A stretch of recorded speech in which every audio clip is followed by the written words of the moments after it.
Welcome back to Business on City News 570, powered by Cowan Insurance. And we are joined by Lindsay Reid of Cowan Insurance Group. She, in fact, is a pension and retirement consultant.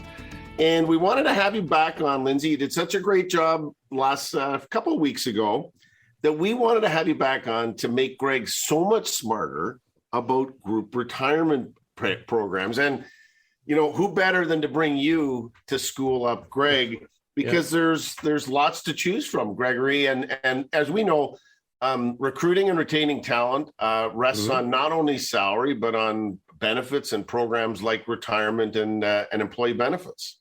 Well, and Lindsay, I think the last time we talked about this, we talked about the benefits to employees and, you know, the challenges that employers are having now. And this might be a good option to maybe for a retention program.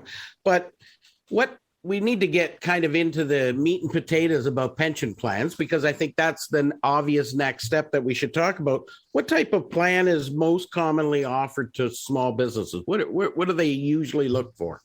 Yeah, so for small businesses or startup plans, the most common plan type we see is resoundingly a group registered retirement savings plan or a group RSP. And although the exact percentage of companies that offer a group RSP varies between industries, across all business sectors, the group RSP always takes the lead, and for a few reasons. For starters, with all group plans, the employer does take on some fiduciary responsibility. But with those group RSP only plans, there are fewer regulatory requirements, which is definitely a benefit to the employer. And the plan itself is easy to understand. It's easy to implement and manage ongoing, which I think everyone appreciates. Larger organizations that have more plan members tend to offer multiple products, which gives employees flexibility in terms of their savings goals.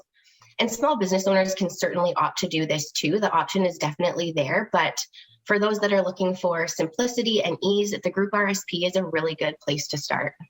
Yeah, I think that's the important part. I think most, especially small business owners, would look at it and say, "Gee, I don't want to get into having to administer this group insurance or this pension plan. You know, I've got a lot bigger fish to fry."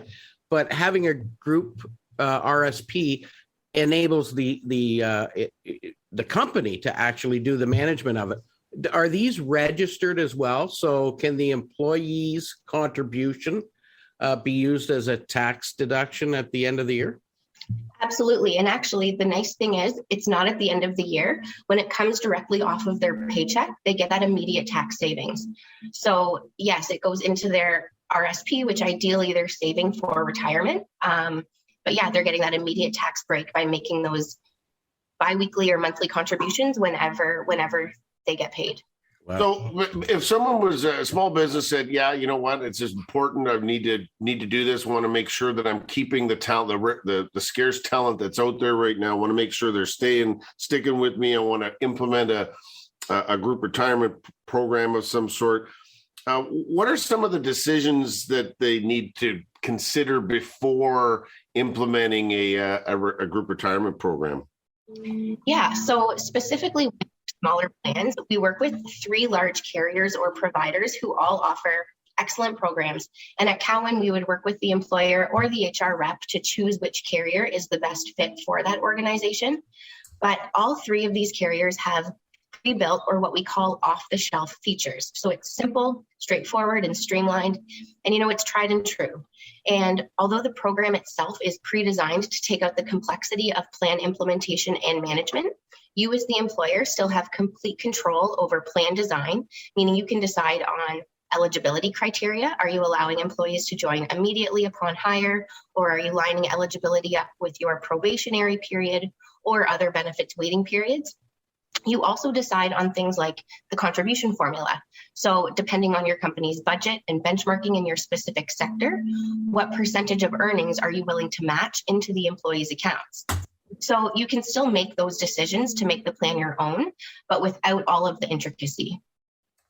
Yeah, I think too, one of the other concerns that might be is, certainly from my perspective, if I'm going to implement a plan here for my employees, then am I going to be the one to kind of pick, what investment lineup I'm going to have? Like, maybe give us how do you deal with small businesses, and different people's level of investment is different? So how do you pick that lineup?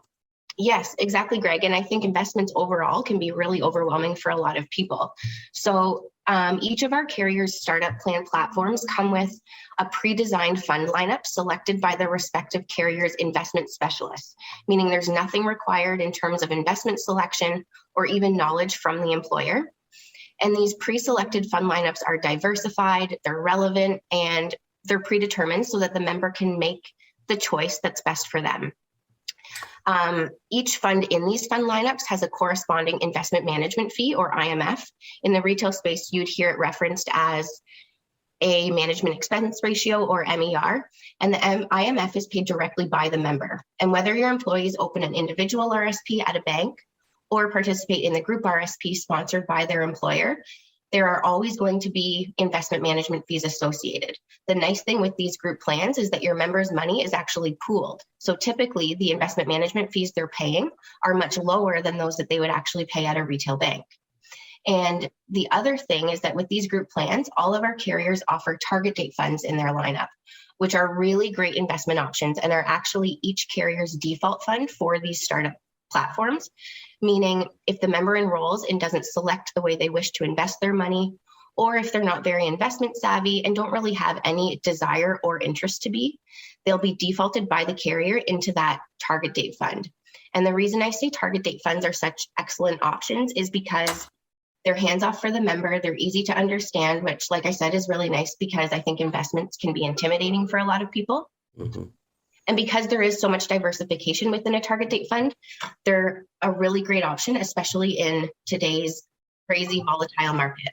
We're gonna have to leave it there, but you had me at it's easy to understand, because that's what Greg needs, is easy to understand. You've done a great job of laying that out for us.